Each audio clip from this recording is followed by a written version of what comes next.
16ই December আমাদের দেশে বিজয় দিবস, মহান বিজয় দিবস পালন করা হবে, ঠিক কিনা? এই মহান বিজয় দিবস আমি পালন করব, স্বাধীনতা দিবস আমি পালন করব। এই স্বাধীনতা দিবস যদি আমার কোরআন এবং হাদিসের হয়, নবীর সুন্নাত তরিকায় হয়, তাহলে আমার দিবস, আমার মা বোনদের অনুষ্ঠান সব কিছুই আল্লাহ রব্বুল আলামিন আমলের খাতায় উঠিয়ে দিবেন। বলেন সুবহানাল্লাহ। আর যদি আমার এই দিবস, আমার এই সংস্কৃতি এবং অনুষ্ঠান যদি কোরআন হাদিস মোতাবেক না হয়, যদি আমার মন করা এবং যদি আমার কোরআন হাদিসের বিরোধী, আইন বিরোধী এবং শরীয়ত বিরোধী যদি আমি পালন করি, দিবস পালন হয়ে যাবে, জাতি বুঝতে পারবে, মানুষ জানতে পারবে, আনন্দ হয়ে যাবে। কিন্তু হাবিবের সুন্নাত না পাওয়ার কারণে, আল্লাহর হুকুম আদেশ না থাকার কারণে আমাদের সওয়াব হবে না। এমন হতে পারে যে সওয়াবের পরিবর্তে আমাদের গুনাহ হবে, ঠিক কিনা বলো? কোরআন হাদিসের আলোকে আমরা 16ই ডিসেম্বর আজকে কিভাবে পালন করব? আসছে আগামী আমাদের 16ই ডিসেম্বর, এটা আমাদের পালন করতে হবে। পালন আমরা করবই, হুজুর বয়ান করলেও করব, না করলেও করব, যেহেতু দেশাত্মবোধক একটি অনুষ্ঠান, আমার স্বাধীনতার অনুষ্ঠান, আমার মহান বিজয়ের অনুষ্ঠান, ছোট হোক বড় হোক, পুরো বিশ্বব্যাপী হোক, এই অনুষ্ঠান আমাদের পালন করে। এখন এই অনুষ্ঠান পালন করতে গিয়ে আমাদের কোরআন হাদিস মোতাবেক যদি আমরা পালন করতে পারি, তাহলে আমরা সফলতা অর্জন করতে পারবো। আর যদি কোরআন হাদিস মোতাবেক পালন করতে না পারি, তাহলে আমাদের গুনাহ হবে। আল্লাহ আমাদের হেফাজত করুন, সকলে বলি আমিন।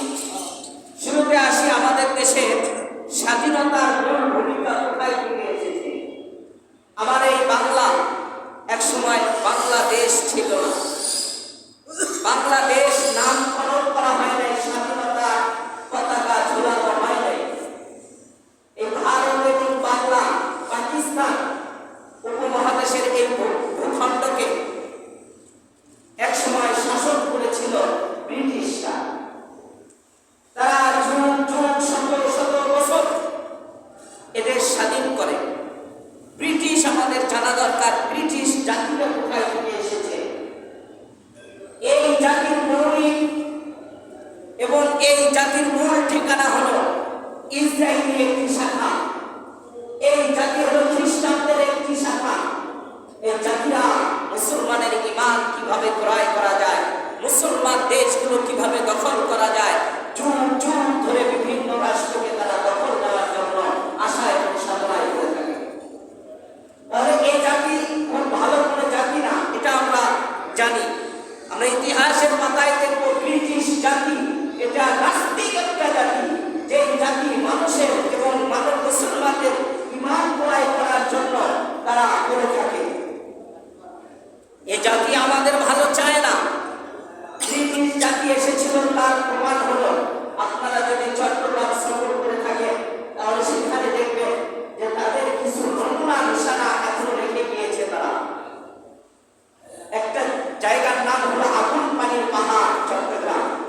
এটা ছিল ব্রিটিশদের একটা ঘাঁটি। আমাদের কর্নেল সাহেব বলতে পারবেন, এই ব্রিটিশদের ঘাঁটি, এখানে তারা তাদের স্বাধীনতা ভোগ করতে পারে নাই, যার কারণে এসিড পেরে তারা ওখান থেকে চলে গিয়েছে। এখন পর্যন্ত সেই গ্যাস থেকে আগুন আসতেছে, ধোঁয়া উঠতেছে, থেকে আসবে পর্যটন। এরকম হাজারো ব্রিজ, হাজারো রোডঘাট এবং পণ্য আমাদের দেশে এখনো ব্রিটিশের কিছু হয়ে গিয়েছে। হ্যাঁ, ব্রিটিশের যেই শাসিত সময়ে গাড়ি এবং রোডঘাট, ব্রিজ, এগুলো খুবই মজবুত। কারণ হলো এটা তো বাংলাদেশি কোনো পণ্য না, অন্য রাষ্ট্র থেকে আনা পণ্য। খুব মজবুত পণ্য দিয়ে, খুব মজবুত সামানানি দিয়ে তারা এটা গঠন করেছিল। এখনো অনেক ব্রিজ দেখা যায় ব্রিটিশদের। এই ব্রিটিশরা আমাদের দেশ ভারত, বাংলা, পাকিস্তানের উপর নির্মমভাবে ব্যবসা বাণিজ্য জুলুম চালিয়েছিল। এক পর্যায়ে ভারতের সরকার এবং আমাদের পাকিস্তানের নায়ক যারা ছিল, বাংলা যারা মুকুট ছিল, সবাইকে নিয়ে পরামর্শ করে ব্রিটিশ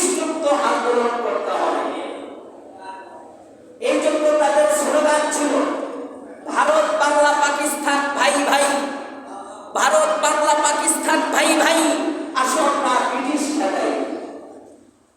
হায়দ্রাবাদ জায়গা, ভারতের কলিকাতা, এই হায়দ্রাবাদ জায়গার পাশে একটি পার্ক রয়েছে। এই পার্কের নাম হলো মোহাম্মদ পার্ক। এই মোহাম্মদ পার্কের ভিতরে ভারত বাংলা পাকিস্তানের শীর্ষ নেতাদেরকে তারা আহ্বান করে সেখান থেকে হোসেন আহমদ মাদানী সহ বড় বড় ওলামা হযরত সহকারে সাব্বির আহমদ ওসমানী এবং আরো যারা ছিল তাদের সবাই গোল মিটিং বৈঠক করে তাদের এই মিছিল বের করা হলো, ভারত বাংলা পাকিস্তান ভাই ভাই, আসো আমরা ব্রিটিশ খেলাই। এই ব্রিটিশ লাল কুকুরের দলেরা আমাদের মুসলমানদের ঈমানকে হরণ করার জন্য সেই সময়কালে তারা এসেছিল ব্যবসার উদ্দেশ্যে। তারা ব্যবসা করতে তাদের বন্ধ দিয়ে আবারও তারা প্রতিজ্ঞা করে গিয়েছে এখান থেকে আবারও যদি বাংলার জমিনে আসি তাহলে আর কোনো মানব সেবার উদ্দেশ্যে। কিসের উদ্দেশ্যে? মানব সেবা। তাদের শুরু ছিল তাদের ব্যবসা, এরপরে আবারও আসবেন তাহলে মানব সেবা।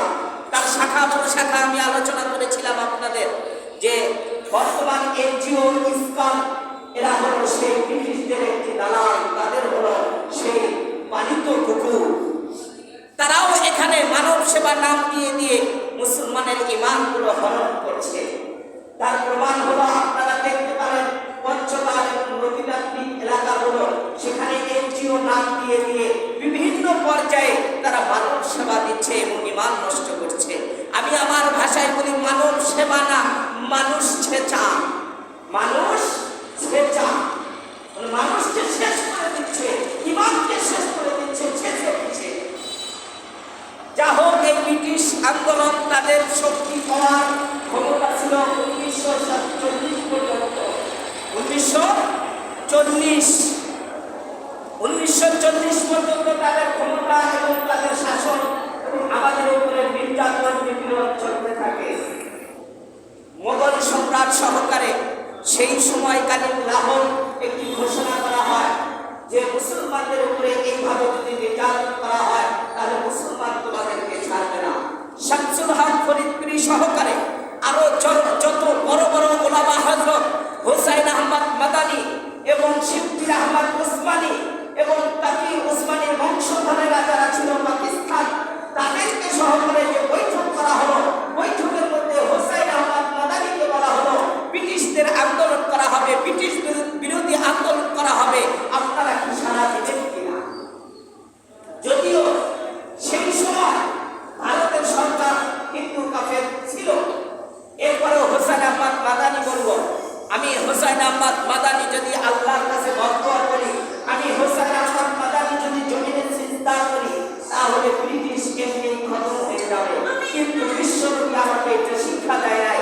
বিশ্বনবী শিক্ষা দিয়েছে তুমি তোমার শক্তি সামর্থ্য নিয়ে যুদ্ধের মধ্যে ঝাঁপিয়ে পড়ো, বলেন না সুবহানাল্লাহ। হোসেন আহমদ মাদানী সহকারে তারা যুদ্ধের পরামর্শ দিলেন, ব্রিটিশদের সাথে আন্দোলন করবে। হোসেন আহমদ মাদানী বলেছিল আল্লাহ রাব্বুল আলামিন আমাকে যে আধ্যাত্মিক শক্তি দিয়েছেন, আমি ব্রিটিশের এই শক্তিকে একটি গ্লাসের ভিতরে আবদ্ধ করতে পারবো, বলেন সুবহানাল্লাহ। কিন্তু হোসেন আহমদ মাদানী নিজেও যুদ্ধ করেছেন। ইসমাইল শহীদ হোসেন আহমদ মাদানীর সময়ে সেও যুদ্ধের ভিতরে অংশ নিয়েছে, বীরের মতো যুদ্ধ করেছিল। শেষ পর্যন্ত ইসমাইল শহীদের ছোট্ট একটি কারণ জানি, ইসমাইল শহীদ এমন ভাবে নিজেকে তৈরি করেছিল, গরমের মধ্যে এত তীব্র গরম, সেই গরমের ভিতরেও সে 15-20টা কম্বল গায়ে দিয়ে ঘুমিয়ে পড়ত। জিজ্ঞাসা করেছিল তার ছাত্ররা যে আপনি এইভাবে কেন ঘুমান? আমি এই জন্যই ঘুমাই, এমন এক সময় আসবে যে প্রচন্ড গরমের ভিতরে থেকেও আমার নিজেকে কন্ট্রোল করতে হবে, বলেন সুবহানাল্লাহ। আবারও ইসমাইল শহীদ 15-20টা কম্বল ভিজিয়ে শীতকালে ঘুমিয়ে পড়তো। মানুষে জিজ্ঞাসা করলো যে তুমি এইভাবে কেন ঘুমাও? আমি এইভাবে এই জন্যই ঘুমাই, ব্রিটিশদের ব্যাপারে যখন আন্দোলন শুরু হয়ে যাবে, আমি ইসমাইল শহীদ যুদ্ধের ভিতরে অংশগ্রহণ করতে গিয়ে সাগরের মধ্যে থেকে, বরফের মধ্যে থেকে তাদের সাথে যুদ্ধ করা লাগতে পারে, এই জন্য আমি নিজেকে তৈরি করি। শ্বাসকে বন্ধ করে সে রোদ দিয়ে হাঁটতো, দৌড়াইতো। মানুষে জিজ্ঞাসা করলো তুমি কেন শ্বাসকে বন্ধ করে দৌড়াও?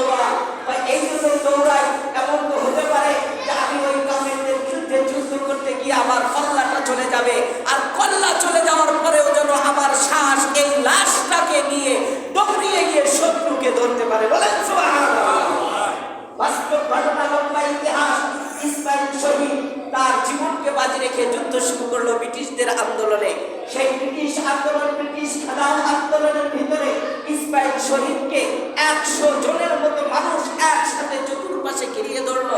ধরার পর সে যুদ্ধ শুরু করলো। এক পর্যায়ে তার পাল্লাটা মাথা থেকে ফেলে দেওয়া হলো, শিরশ্ছেদ করা হলো। ইসমাইল শহীদ ওই অবস্থায় আল্লাহ তাকে শ্বাসটা জারি রেখেছিল, আর সেই শ্বাসটা রেখে ওই গলা কাটা লাশ দৌড়িয়ে গিয়ে তার শত্রুকে ধরে সেখানে হত্যা করে তারপর লাশটা পড়ে যায়। বলেন সুবহানাল্লাহ। ইসমাইল শহীদের ইতিহাস আপনারা বিভিন্ন বই পুস্তকে পাবেন, মোবাইলে সার্চ দিতে পাবেন, দেখে নিবেন। বিশাল ইতিহাস ভারতের। আমি বুঝাইতেছিলাম এই ব্রিটিশদের সরানো হলো, লাহোর থেকে ঘোষণা করা হলো তোমরা আর এ দেশে থাকতে পারবে না। 1940-এ ঘোষণা করার পর 47-এ তারা আমাদের দেশ থেকে অর্থাৎ ভারত, বাংলা, পাকিস্তান ছেড়ে দিয়ে চলে গেল। চলে যাওয়ার পর সেই সময় ভারত আলাদাভাবে অঙ্গরাজ্য হয়ে বসবাস করতেছিল, আর আমাদের পাকিস্তান আর বাংলা একসাথে চলতেছিল। বাংলা এবং পাকিস্তান একসাথে চলে। আপনাদের কিছু প্রশ্ন করব, উত্তর দেবেন। আমি কোন সরকারের বিরুদ্ধে দেশের আলোচনা করব না। সরকারের জায়গায় দেশের ভালোবাসা মহব্বত এটা হলো নিজের জায়গায়, ঠিক কিনা বলেন? আমি হিন্দু, মুসলিম, খ্রিস্টান এটা আমি বুঝি না। আমি এদেশের নাগরিক, আমি এদেশে বসবাস করি, আমার নামের পিছনে লেখা আছে বাঙালি, সুতরাং আমি বাংলাকে ভালোবাসি, ঠিক কিনা বলেন? আওয়ামী লীগ আসবে, বিএনপি যাবে, বিএনপি আসবে, হেফাজত আসবে, জাতীয় পার্টি আসবে, যেই আসুক না কেন বাংলাদেশ নামকরণ পরিবর্তন হবে না, ঠিক কিনা? হবে না। বাংলাদেশ বাংলাদেশই থাকে। আমি বাংলার একজন সন্তান, আমি বাংলার নাগরিক, এই হিসাবে আমি বাংলা নিয়ে আলোচনা করতেছি যে বাংলা আর পাকিস্তান এটা একই সাথে চলাফেরা করেছিল, শাসক ছিল পাকিস্তানে। আপনারা খুব ভালো জানেন আইয়ুব খান সেই শাসনের সময় আমাদের যে বাংলাদেশ তাদের সাথে চলেছিল, এক আইনে চলেছিল, এক সংসদে চলেছিল। সেই সময় আমি যদি প্রশ্ন করি আমাদের বাঙালিরা মাসে মাতে বাঙালি, ঠিক কিনা বলেন? কথা বলেন আমার সাথে। আমাদের ভাষা কি? বাংলা। কথা বলুন আমার সাথে যে আমাদের ভাষাটা কি? বাংলা। আমাদের সংস্কৃতি হলো লুঙ্গি, আমরা লুঙ্গি পরি এবং মাঝে মাঝে পাঞ্জাবি জুব্বা পরি হুজুররা। অধিকাংশ 99% মানুষ বাংলাদেশের হিন্দু এবং মুসলিমরা তারা ব্যবহার করে সাধারণত শার্ট, ঠিক কিনা বলেন? তাহলে শার্ট আর লুঙ্গি হলো আমাদের পোশাক, আর পাকিস্তানের ঐতিহ্য সংস্কৃতি লেবাসের খাতিরে তারা পরে জুব্বা, পাঞ্জাবি এবং পায়জামা, ঠিক কিনা বলেন? তাহলে পোশাকের ক্ষেত্রে আমরা ভিন্ন। আমাদের জবান হলো ভাই আপনি কেমন আছেন, তাদের জবান হলো মেরা ভাই আপ কেসা হ্যায়। তাহলে আমাদের জবান আর তাদের জবান কি একরকম হয়েছে? কথা বলেন একরকম? তারা বলে হিন্দি ভাষা, আমরা বলি বাংলা ভাষায়। আমরা আমাদেরকে গৌরব করে বলি মোদের গর্ব, মোদের আশা, আমার বাংলা ভাষা, ঠিক কিনা? আমার মায়ের ভাষা, আমার গ্রামের ভাষা, আমার জাতির ভাষা বাংলা ভাষা। তারা বলে আমাদের জাতির ভাষা বাংলা ভাষা, হিন্দি ভাষা। তাহলে ভাষাগত ব্যাপারে আমরা ঠিক নাই। এরপরে আমাদের কালচার, পোশাকের ক্ষেত্রে আমরা ঠিক নাই। এরপরে আসুন খাওয়া, আমরা খাই মাছে ভাতে বাঙালি। এখন বলতে পারেন যে আলু ভাতে বাঙালি, এটা ভিন্ন কথা। এক সময় আমাদের মুরব্বীর মুখে শুনেছিলাম যে নদীতে এত পরিমাণ মাছ ছিল যে সেই মাছ দিয়েই আমরা ভাত খাইতাম। অনেক সময় ভাত ছিল না, শুধু মাছ খাইছি, ঠিক কিনা বলেন? তাহলে মাছে ভাতে বাঙালি, আর মাছটা আমাদের দেশে নাই, এটা লম্বা ইতিহাস। মাছ না থাকা, ইলিশ কিনতে হয় 1000-2000 টাকা কেজি, এটাও বিরল ইতিহাস। আমি বোঝাইতে চাই আমরা মাছে ভাতে বাঙালি, আমরা ডাউল দিয়ে ভাত খাই, আর তারা রুটি খায়। তারা কি খায়? রুটি। তাহলে আমাদের প্রিয় খাবার হলো ভাত, তাদের প্রিয় খাবার হলো রুটি। তাহলে কি একরকম? তাদের কালচার, তাদের শিষ্টাচার, তাদের সংস্কৃতি আমাদের সাথে মিল নাই। তেমনি ভাবে আমাদের সংস্কৃতি তাদের সাথে মিল নাই। সেই সময় কালীন যিনি সরকার ছিল, আইয়ুব খান সরকারের 3 জন সরকার ছিল। 3 জন সরকারের একই কথা ছিল, বাংলার কালচারের সাথে আমাদের কালচারকে মিলানো যাবে না। সুতরাং আমাদের যে শিষ্টাচার, এই শিষ্টাচারে বাংলার মানুষের চলতে হবে। আমরা যেভাবে চলি, আমরা যেভাবে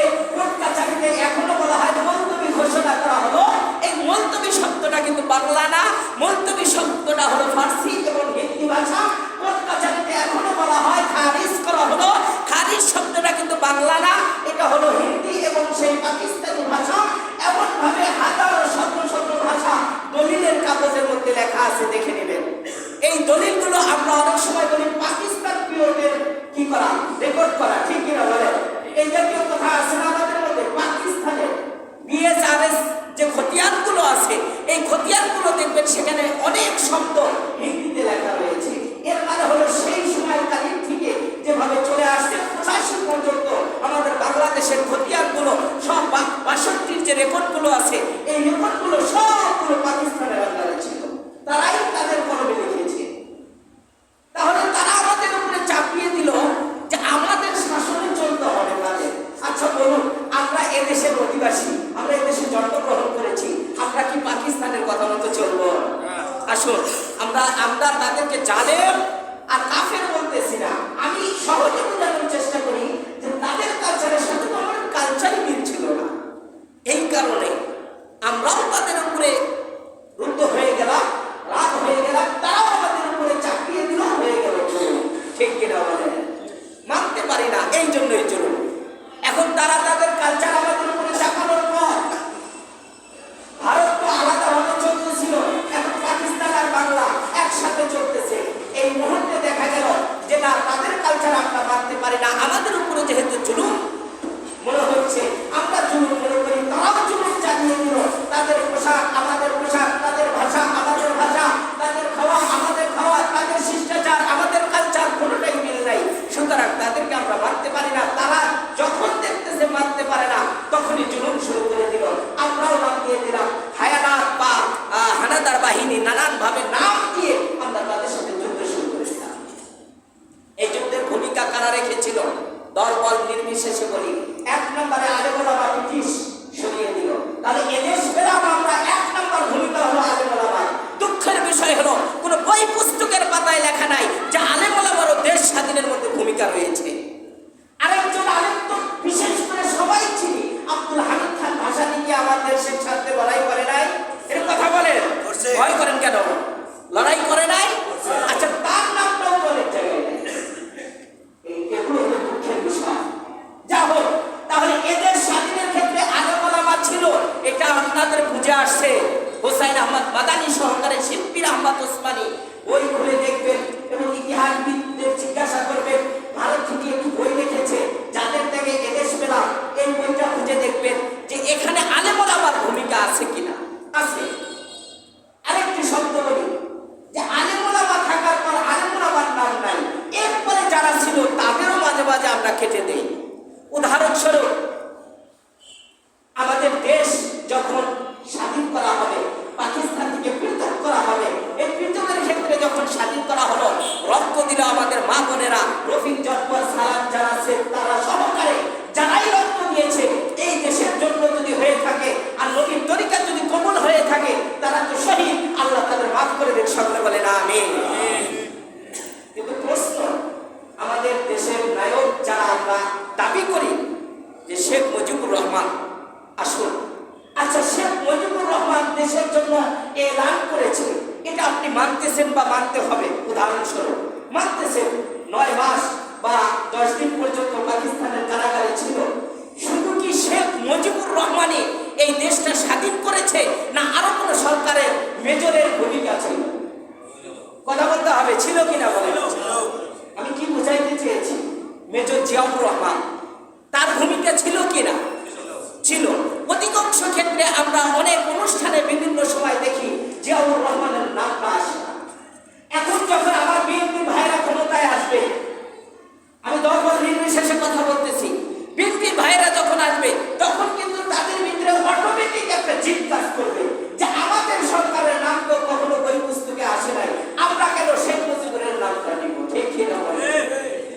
এটা আমারও উচিত আপনাকে সালাম দেওয়া, আপনারও উচিত আমাকে সালামের জবাব দেওয়া, ঠিক কিনা বলেন?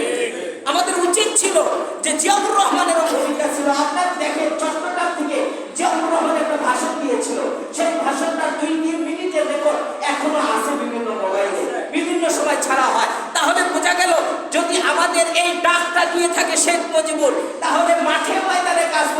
জিয়াউর রহমান, ঠিক কিনা বলেন? দুইজনেরই তো ভূমিকা থাকার কথা, কিন্তু আমরা একজনকে বাদ দেওয়ার পর আর একজন নিয়ে তো সমালোচনা হবে।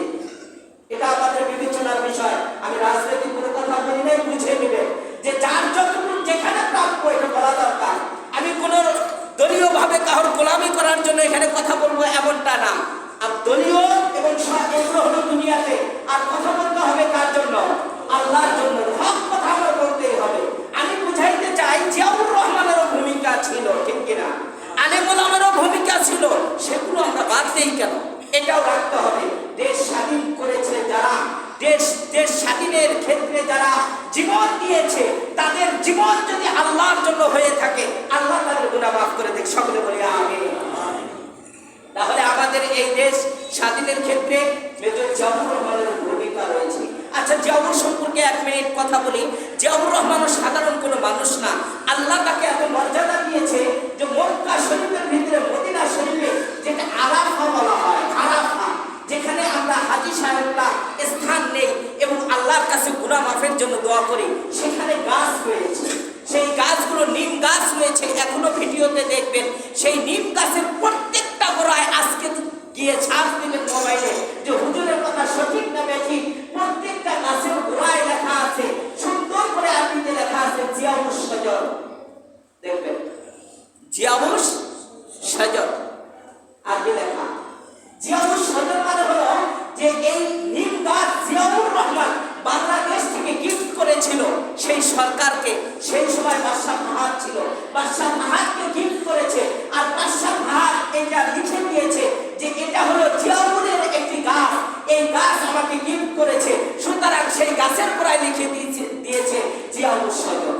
মানে হলো যে জিয়া, আমাদের দেশের যে সরকার জিয়া, এই জিয়ার গিফটের গাছ, এটা এখানে লিখে রেখেছেন। কিয়ামত পর্যন্ত ওই গাছ ওই নামে নাম করা থাকবে, জিয়াউর শাজার। জিয়াউর রহমানের অনেক গুনাহ ছিল, মনে করেন। এখন সব গুনার পরিবর্তে যদি ওই হাজী সাহেবরা গাছের নিচে বসে বসে দোয়া করে যে আমাদের বাংলাদেশের প্রেসিডেন্ট জিয়াউর রহমানের গাছের নিচে বসে আমরা আরাফায় সময় দিতেছি, আল্লাহ তুমি এই গাছের ছায়া ওসিলা করে তাকে মাফ করে দাও, মাফ করতে পারে কি না? পারে। এই নিম গাছের আলো বাতাসে সেখানে আরাফার মানুষেরা শুকরিয়া আদায় করে। ঠান্ডা বাতাস নিম গাছে, সেই গাছগুলোতে প্রত্যেকটা গাছে পানির সিস্টেম করা হয়েছে, যে পুরা গাছটা ভিজিয়ে দেয় এবং গাছের গোড়ায় পানি দিয়ে দেয়, সরকারি ভাবে করা হয়েছে এটা। আল্লাহ তাকে কবুল করুন, সকলে বলি আমিন। আরেকটি কথা, এর জন্য তার ছেলে, ছোট ছেলে, সেই মক্কা মদিনাতে বসবাস করেছে মৃত্যু দিন পর্যন্ত, এবং তার চলাফেরা নানান ক্ষেত্রে সৌদি সরকার যত ফ্যাসিলিটি দেওয়া যায় সবকিছুই বহন করেছে। শুধুমাত্র তার বাবার উপরে খুশি হয়ে জিয়াউর শাজার লাগানোর কারণে তার সন্তান মৃত্যুদিন পর্যন্ত সেখান থেকে ইন্তেকাল হয়েছে। আপনারা ইতিহাস দেখেন। এখন আবার বোঝানোর উদ্দেশ্য, মুসলমান ভাইরা আমার, আমরা যে লাল সবুজের পতাকা ঝুলাই, এই লাল সবুজের পতাকার ভিতরে লাল দেওয়ার একটি কারণ হলো লক্ষ মায়ের সন্তানের বিনিময়ে এখানে আমরা বাংলাকে পেয়েছি। এই বাংলা সাধারণভাবে এখানে আসে নাই, বাংলাদেশের মধ্যে অনেকেরই ভূমিকা রয়েছে। বঙ্গে আল্লাহ বাংলা শব্দকে বিশ্লেষণ করতে গিয়ে ওলামায়ে হযরত বলেন, এই শব্দটি হুজুররা পরামর্শ করে দিয়েছিল। বঙ্গে আল্লাহ মানে হলো আল্লাহর ধ্বনি। আরেকটি ব্যাখ্যা হলো বাংলা মানে হলো আমাদের ভাষা। দুইটি কারণে বাংলা শব্দকে ব্যবহার করা হয়। বঙ্গে আল্লাহ এবং ভাষা হলো আমাদের বাংলা, এই জন্য এর সাথে লেখা হয় দেশ। বাংলাদেশ মানে হলো আল্লাহর আওয়াজের দেশ। বলেন সুবহান। শাহপরানের দেশ, শাহ মাকতুমের দেশ। এই দেশের মধ্যে আল্লাহ রাব্বুল আলামিনের আওয়াজ চলবে, আল্লাহ রাব্বুল আলামিনের জিকির চলবে। যখন বাংলাদেশ 1971 সালে স্বাধীন করা হয়, স্বাধীনতার ঘোষণা দেওয়া হয়, এই ঘোষণার মধ্যে প্রথম সংসদে যে আইনটি পাস করা হয়, 1 নাম্বার আইন হলো এখানে মুসলিম কান্ট্রির মতো করে আইন কানুন চলবে, আল্লাহর বিধান চলবে। বলেন সুবহান। আল্লাহর বিধান চলবে এখানে। তাহলে যে সরকার আসুক, সরকারকে আবার টার্গেট করে কোনো কথা না, কথা হলো বাংলাদেশের প্রথম ভূমিকায় ছিল আল্লাহর আইন জারি থাকবে। সুতরাং যে আসো না কেন এটা মাথায় রাখতে হবে, এই বঙ্গে আল্লাহ, আল্লাহর ধ্বনিকে কখনো নষ্ট করা যাবে না। পর্যন্ত আসুন। তাহলে আসছে আমাদের আগামী 16 ডিসেম্বর। এই 16 ডিসেম্বরের বিজয় দিবস, মহান বিজয় দিবস আমরা ঘোষণা করেছি। বাস্তবে মুসলমান হিসাবে এই মহান বিজয় দিবস আমার দেশে আমি থাকি, আমার এই দেশ কেউ কেড়ে নেবে আর আমার এই দেশের মাটি কেউ কেড়ে নেবে? এটা কি আমরা এই দেশের নাগরিক হয়ে তাকে ছেড়ে দেব? সম্ভব? বলে দল বল নির্বিশেষে বাংলার জমিনে যদি কোনো ব্যক্তি আঘাত করে, আমরা নাগরিক হিসাবে সেখানে নিজের তাজা রক্ত দিয়ে যেভাবে দেশ স্বাধীন হয়েছিল, প্রয়োজনে আবার নতুন ভাবে স্বাধীন করব। এ দেশকে আমরা ব্রিটিশ থেকে যেমন মুক্ত করেছি, এখন বর্তমান যারা তাকাবে তাদের থেকেও আমরা মুক্ত করে ছাড়বো। ঠিক কিনা বলে? তাহলে দেশ স্বাধীন করেছি। এক প্রকারে সহজ কথা হলো, দেশ স্বাধীন করা সহজ। উদাহরণস্বরূপ আরেকটি কথা হলো, এই দেশের সার্বভৌমত্ব ধরে রাখার জন্য আল্লাহর কাছে দোয়া করা। আল্লাহর কাছে কি করা? আসুন আমরা কোরআন এবং হাদিসের বিনিময়ে, কোরআন এবং হাদিসের নজরে এ দেশ স্বাধীন করেছি। এই স্বাধীনতার পিছনে নবীজি সাল্লাল্লাহু আলাইহি ওয়াসাল্লাম কি তরিকা রেখে গিয়েছেন? আল্লাহ রাব্বুল আলামিন বলেন, ইযা জাআ নাসরুল্লাহি ওয়াল ফাতহ। আল্লাহ রাব্বুল আলামিন বলেন, সাহাবায়ে কেরামরা নবীজি সাল্লাল্লাহু আলাইহি ওয়াসাল্লামের কাছে প্রশ্ন করেন, এত যুদ্ধ, এত জিহাদ, দেশ স্বাধীন করার জন্য, মক্কা শরীফকে জয় করার জন্য কখন আসবে আল্লাহর সাহায্য? মাতা নাসরুল্লাহ, আল্লাহর সাহায্য কখন আসবে?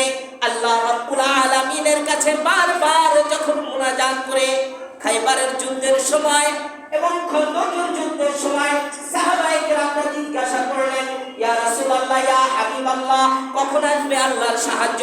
আল্লাহ রাব্বুল আলামিন ঘোষণা করলেন 7 এবং 8 হিজরির ভিতরে খাইবারের যুদ্ধ।